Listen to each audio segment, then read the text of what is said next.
right, so last time we finished speaking about what is it that God did in Har Sinai, what did he give us the Torah. We said the Torah is the most amazing thing in the world. It contains everything that God knows in one little tiny book. How do you do this, right? Everything that God knows, which is unlimited. By the way, you know, the Rambam says that God is one, God is his knowledge, God is knowledge itself.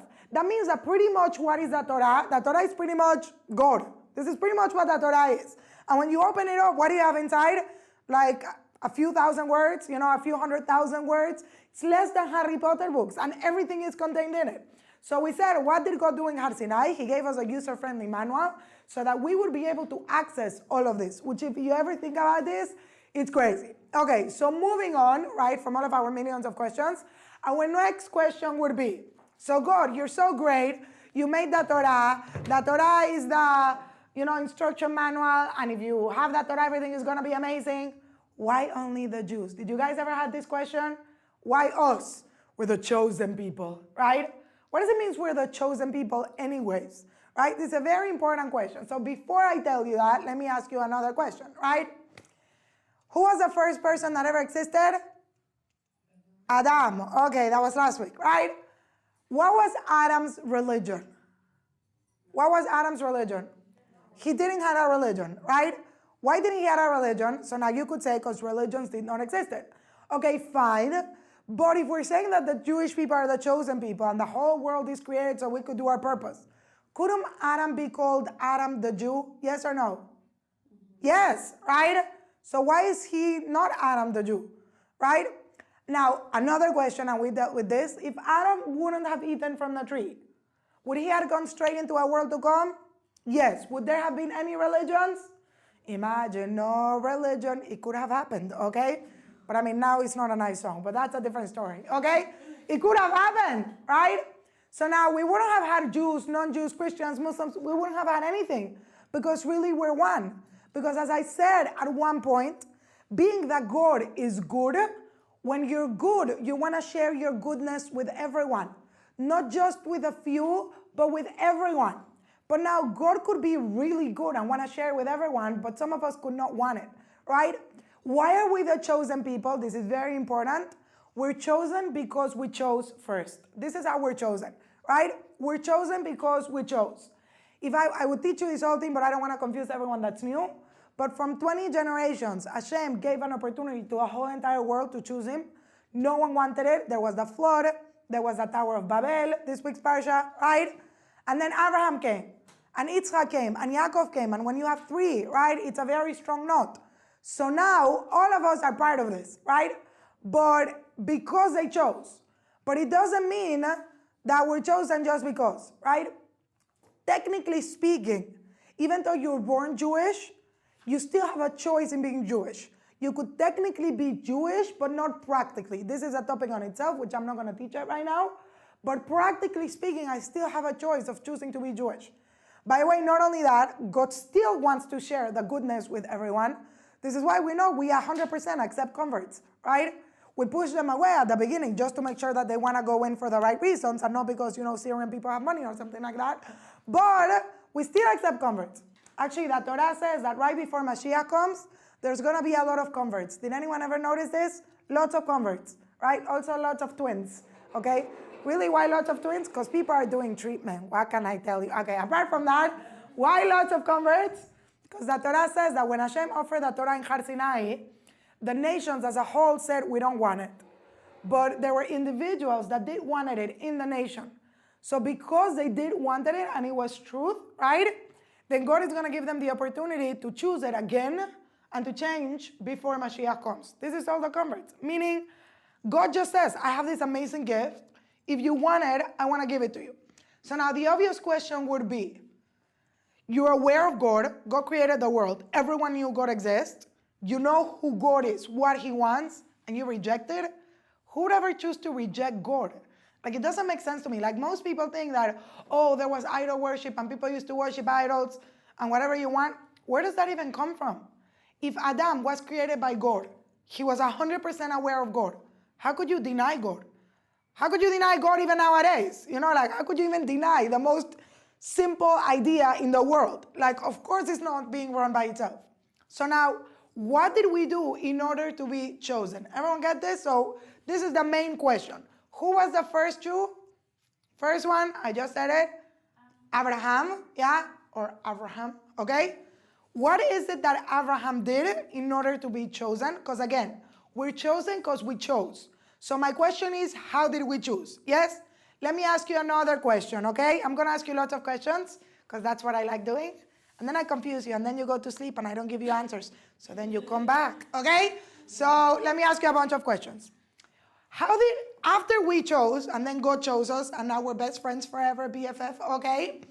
How did God seal the pact with the Jewish people? Anyone knows? What is that one thing that represents you're Jewish? This is how God sealed the pact with the Jewish people. Circumcision, right? Usually I ask people, what makes us Jewish? So most people will say, oh, or how did Abraham become the first Jew? Most people will say, oh, because he believed in God. And if I was playing Family Feud, I would go like, Was Abraham the first one to believe in God? No, we have this week Parashat Noach. Noah was saved in an ark, right?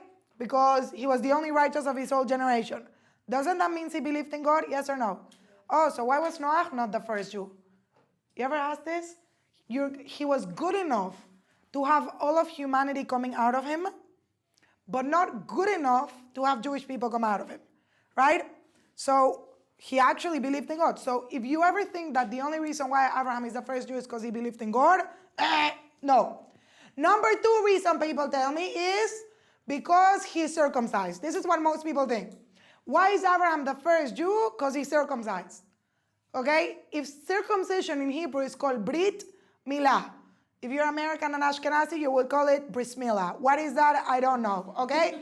Brit Milah means the pact of the mal, which means the circumcision, right? When do you do a pact? A pact, it's a contract, is to seal something, is to close something, right? So now let me ask you a brilliant thing. I don't know if you ever thought about this.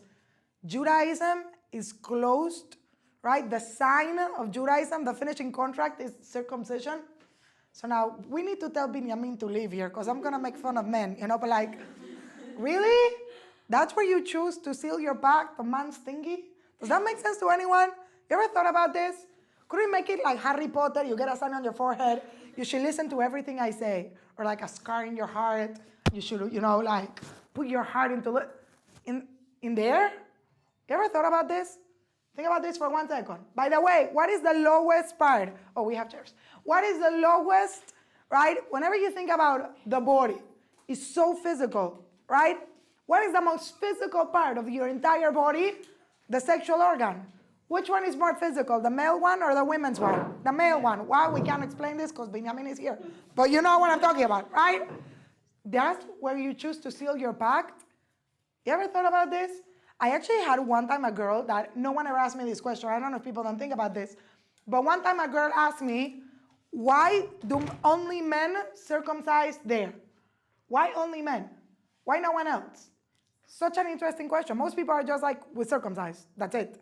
By the way, there's a prophecy in the Torah that says that there will be a time that Jewish people are not going to keep mitzvot. Now, we're just going to be like, I don't like it. But the Torah says that there's one mitzvah that even though they don't keep almost any mitzvah, this one mitzvah people will still keep. So now I'm sure you're guessing which one it is. Circumcision. Now, really, out of every mitzvah, this is the one we're choosing to keep? You know in how many places they try to ban this? You know how hard it is? Everyone says like, it's crazy, why are we doing this? This is the one mitzvah that Jewish people really do. Like even in Israel, people that don't even keep Yom Kippur, they still circumcise their children. Why of every single mitzvah, this is the one we're keeping? Everyone hears the thing? Let me add to that, right? So Abraham was the first Jewish person, right? Why? We're going to go into it. The Torah tells us that Abraham was learning in a yeshiva called the Yeshiva of Shem and Eber. There were these 2 guys. They were the grandson and the great-grandson of Noach. They had a little yeshiva. This is where Abraham learned everything that he knew. So now, why was Abraham the first Jew and not them? But apart from that, and not Noah, that's a question in itself, right? But apart from that, we know that Abraham was thrown into a fiery furnace to burn alive because he believed in God and whatever he did for that belief. Why do you have an issue with Abraham believing and living his life in the way that he wanted, and you didn't have an issue with Shem and Ever? How come they didn't get thrown into a fire, right? We see this in the Torah. How come they didn't get all of these issues? So now, how do we understand these whole things? So I'm going to teach you Be'ezrat Hashem. It's going to take some time. So let's start from zero. Whenever you meet a Baal Tshuva, you know what's a Baal Tshuva? Someone like us, hopefully, right? Someone that was not religious and then became frum. What is the first frum? Became religious. What is the first question you ask them? Why are you religious? But sometimes it's like, but why? Are you normal? The first question you ask someone when they become religious is, why? What made you want to be religious? Why would you change your entire... It's funny because you just met this person and they expect you to share all of your private life with them. You know, sometimes I teach like a group and there's like 300 women. I'm like, does anyone have a question? Share your story. I'm like, do you think this is like key entertainment television? Like, what is my story? I don't know what they're thinking I'm going to tell them, but like, I was born a girl. And what do you want? I don't know, but like, what is that? By the way, who did we say was the first Baal Tshuva in the Torah? Who was the first Baal Tshuva in the Torah? Abraham, yeah, because he's the first Jew. Question, yeah, think about this. Does the Torah tells you how he came to believe in God? Does the Torah tells you how he came to believe in God? No, it doesn't. It just happens that one day, Abraham is sleeping. And God talks to him in his sleep and he says, Abraham. And he says, what? So he says, go. So Abraham says, go where? You know, most people don't even think about this, but this is hard. One day he just woke up in the middle of the night. God says, go. So you tell your mom, I'm leaving, you know, on a jet plane. I don't know when I'll be back. Your mom is like, where are you going to? I don't know. You go to a cab and you tell him. He says, where to? Where to, miss? Titanic? Okay, whatever. So then you say, I don't know, to infinity and beyond. Where are you going? Do you ever, one second, Abraham was willing to go without knowing where he was going. This wasn't like one day. This was like months, okay? For a God that we don't even know how he knew. Then he was thrown into the fire for he believing in this God. This is actually before he was told God, go, right? By the way, the Torah never tells you how Abraham came to believe in God. It just happens to be. Abraham was thrown into a fire because he believed in God. Then God says, go, right? So now, wouldn't that be an amazing bestseller? The first from Jew. Like, this would have been an amazing bestseller. How did Abraham came to believe in God? Now, why doesn't the Torah tell you? I'll tell you later, right? But now, how did he actually came to believe in God? So, there's a famous story. This is part of the Midrash, which means the oral Torah. You probably heard this story, but you haven't heard the punchline. And the punchline is the important part. If you're not American and you don't know what's the punchline, the goal. You like the goal? Okay, whatever, you're American anyways. But great, so moving on. What happened? Abraham's father, Terah, used to sell idols, okay? So he had a whole store made out of idols, and every day all of these people used to come and buy idols. So one day a man would come, and Abraham would be like, you know, my dad just carved this yesterday, what are you doing? Then an old woman would come, and Abraham would be like, how old are you? She'd be like 30. He's like, for real? No, okay. So then he would be like, wait, this guy was made yesterday, you're 85. Like, what are you doing? So one day, Abraham is taking care of the store. His father is out. So Abraham takes a big plate of food. He puts it in the middle of the room. He takes a big stick, destroys all of the idols, and he gives this stick into a hand of the big idol. Yeah, anyone ever heard this story? Famous story. So Abraham's father comes back home and says, all right, what happened here? So he said, look, they were all hungry. They started fighting. The big one killed the little one, and this is what happened. So Abraham's father is like, are you on crack? Like, they're made out of stone. They don't just hit each other, you know? Now, in a much more respectful way, but Abraham said, am I on crack? Are you on crack? What am I doing? Wait, you're serving these gods that are made out of stone, but you know they can't move, they can't talk, they can't eat? What are you doing, right? So you know what Abraham says? Abraham says one of the most important lines you'll ever hear in your life. Abraham says, Ishmeu oznecha ma shepicha medaber. Let your ears listen to what your mouth is saying. You're saying they're not true. You're saying they're fake. So why are you following them? Right? And before I tell you what this really means, I want you to stop for one moment and think about yourself. How many times is your outside incongruent with your inside? Do you have this contradiction in yourself? How many times? You know, whenever you talk about someone and you're like, ugh, I don't like her, she's such a hypocrite. But you're not a hypocrite with yourself many times. You see something being true and you don't do it because you want to do something else, because it's not comfortable. Abraham's logo, and I'll talk about this later, his line was, it is true, you do it. You know, if it's true, this is how you live your life. Now, obviously, this is the ultimate struggle that all of us have, right? But this is how Abraham lived his life. Now, what does that have to do with anything? So how did we become the chosen people? What is it that Abraham did different? In order to teach you this, I have to teach you where everyone else failed, okay? So I'm going to teach this to you from someone that really, really knew Jewish people very well. Prepare to be shocked. He's called Hitler. You know, may his name be erased, right? In his book, My Camp, Hitler says, why do Jewish people have to be erased from this earth?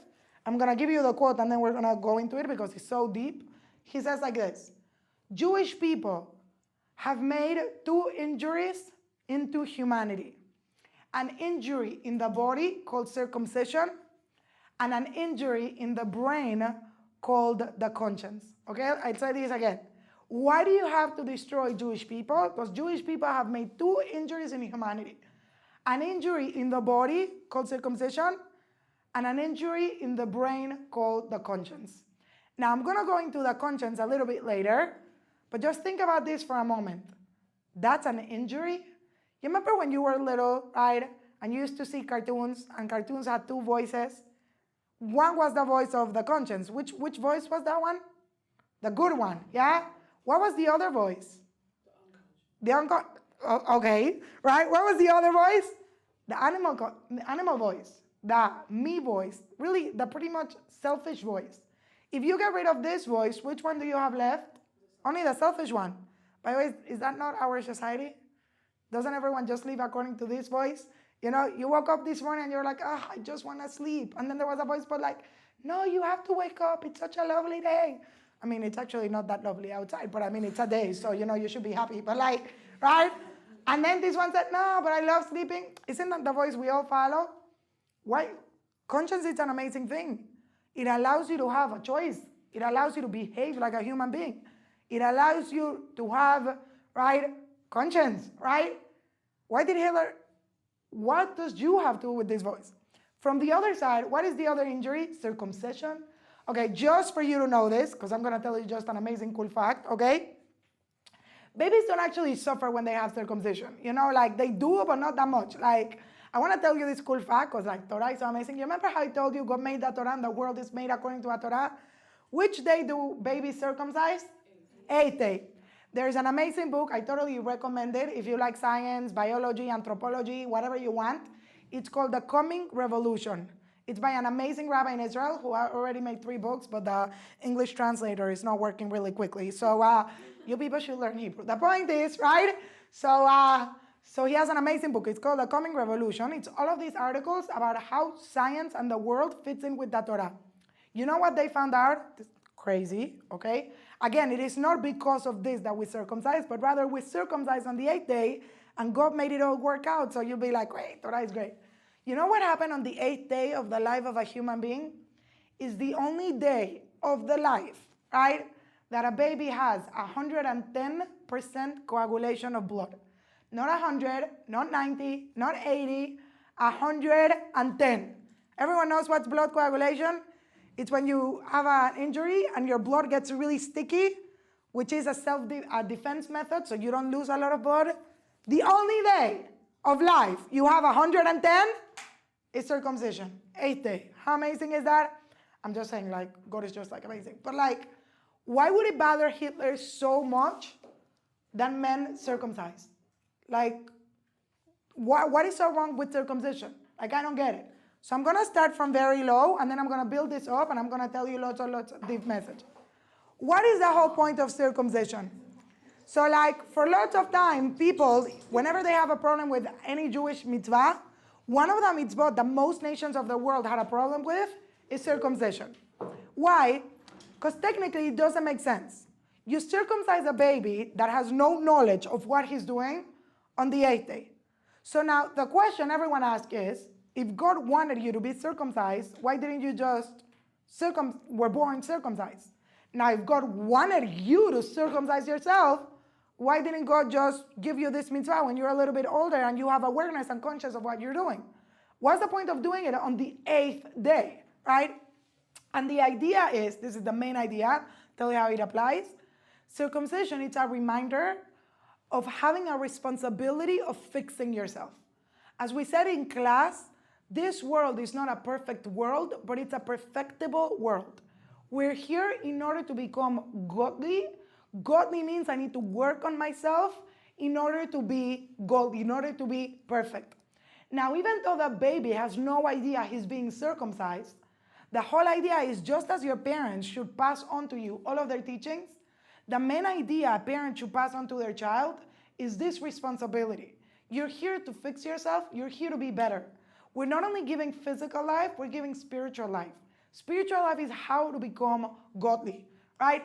So now, what is circumcision? Circumcision, it's a reminder that we need to fix ourselves, that we're not born perfect, but rather we have to perfect ourselves. Now, why is it there? Okay, so you, Benjamin, close your ears, right? Why is it there and not anywhere else? So when I got married, we decided to go to America for our honeymoon. Okay, really? I like Americans, but sometimes you people are abusive. You charge $22 to go up the Empire State Building. I don't know who's like more abusive, American people that charge it or we stupid tourists that pay, but whatever. Like in Panama, we have taller buildings than the Empire State. And guess how much we charge you to go up? Nothing. Okay, but whatever. So one of the things we went to see, my husband is like obsessed with museums. I also like museums, but now I got tired. We never go out. And whenever I tell him, like, could you plan something nice too? He's like, there's a Holocaust museum in Tiberias. Do you want to come? I'm like, no. What about we go kayaking or like to Engedi? No, there's a museum. I'm like, okay, like for real, but like, this is what we do. We go to museums because Yeshai is afraid he's going to fall on the hike, which he does, but it just adds to the fun. I'm just saying. It's okay. He already knows he's popular. Okay. One day I have to like bring Yeshai. Exhibit A. This is the man I've been talking about all of the time. Okay. So the point is, so we heard that in America they have one of the biggest museums in the world. So we went there, the Metropolitan Museum. Have you ever been there? Okay, this is big. Like that was considered a hike. I don't know how people don't get tired of doing this thing. That was big. So I'm like walking there, and they have like a section, like the Roman section, the Egyptian section, the Greek section. Does that sound familiar? By the way, did the Greeks also hated circumcision? The Greeks forbade Jewish people to do 3 mitzvot. One of them was circumcision. Why does it bother you so much? So when I went to the Greek part of the museum, I'm telling you, that should have been censored. That was like pornography.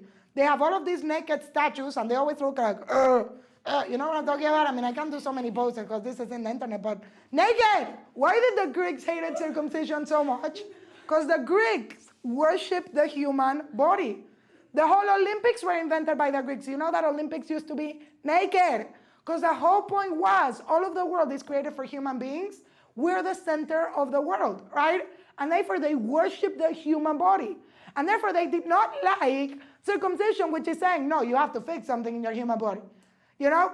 By the way, that was Hitler. Hitler had this idea of the perfect race, right? Which he was no part of, but whatever, okay? And everyone has to be part of this perfect race. And when the Jewish people are making a statement, by the way, not only physically, but even spiritually and emotionally, Hitler believed in perfection, right? We know that he got rid of anyone that did not fit into what his description was. But when Jewish people are here and they're telling you, wait, you're not born perfect, you have to perfect yourself, I don't like what they're saying. Because they're going against everything that I believe on, right? By the way, right, if you could think of who has a little bit more ego, women or men? Now, I don't care how much of a feminist you are. This is an easy question. Men have much more ego, okay? It's called male ego. You don't have like female ego. They're just called feminist, I guess, right? Where does the ego of the man lies? There. This is the main thing. You know what I'm talking about? Everything goes around this, right? Says God in exactly that place which represents your macho-ness, whatever you want to call it, that's where you're going to put the sign. Now, it's not that women don't have ego. But all of us women know, right? We want security. We want to get married. Okay, maybe not everyone wants to, but mostly. It's why you usually marry a guy that's a little bit chubbier and bigger than you. Did you ever notice this? You don't want a man that's smaller than you. He needs to have big arms. Big hands. Is this true? You're all women. Film them. I mean, why? Because you want to feel protected. You want to feel secure. No, you don't want to marry a spaghetti. Only very, very obese women want to marry spaghetti. I don't know how this works, but I guess the spaghetti, okay, this is a different topic for a different time. But the point is, right, one second. We have this idea of like, we understand there's someone above us. And by someone above us, I don't mean men. But we understand this concept of God. Women have it engraved in ourselves, this concept of like emunah, of belief, of like understanding, right? Men have ego. We see this from the Torah. When Hashem created Adam, Adam was alone. So what happened? Adam saw, in the physical world, there's animals and then there's me. And in the spiritual world, there's angels and then there's God. So what did he say? 1 + 1, I must be God, right? So God says, I'm going to make you a woman. So she reminds you you're not God. Esther Kenegdo, this is your reminder. The woman is the boss, right? Why do men always wear kippot and all of these things? You ever notice women, we don't have any physical reminders. I mean, you could say we wear modest clothing. But we don't need tefillin, we don't need tzitzit, we don't wear kippah. Why don't we do any of these things? Because we know there's a God, right? It doesn't matter if you're religious or you're not religious. We have much more of this belief system, of this understanding. Men have much more of an ego. So they should be reminded much more that there's a God that exists. And therefore they have it right in themselves. Yeah? Yes? What are the other 2 mitzvot that the Greeks forbade the Jews? Rosh Chodesh and Shabbat. Yeah? Rosh Chodesh. All of them really have a lot of meaning, but all of them are like signs between us and God in like the dimensions or different areas of life. This is your body's holy, right? Rosh Chodesh is time is holy, and Shabbat is we're holy. Meaning as a nation, we have a relationship with God, right? And this is what they wanted to get rid of. So now, yes?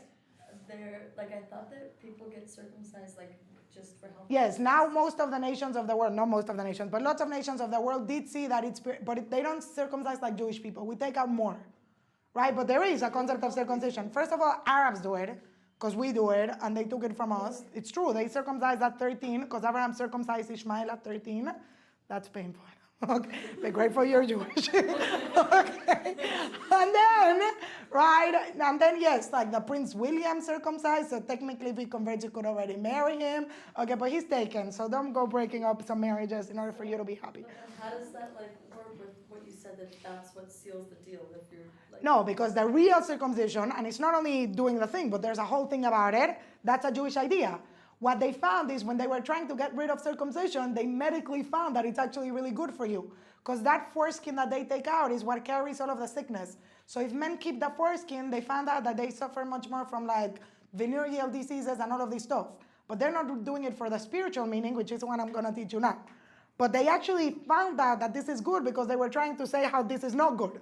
But I mean, God knows better, right? But now, so first idea, right? Circumcision is there to remind myself that I could be greater, that I have possibility, that I have, potential.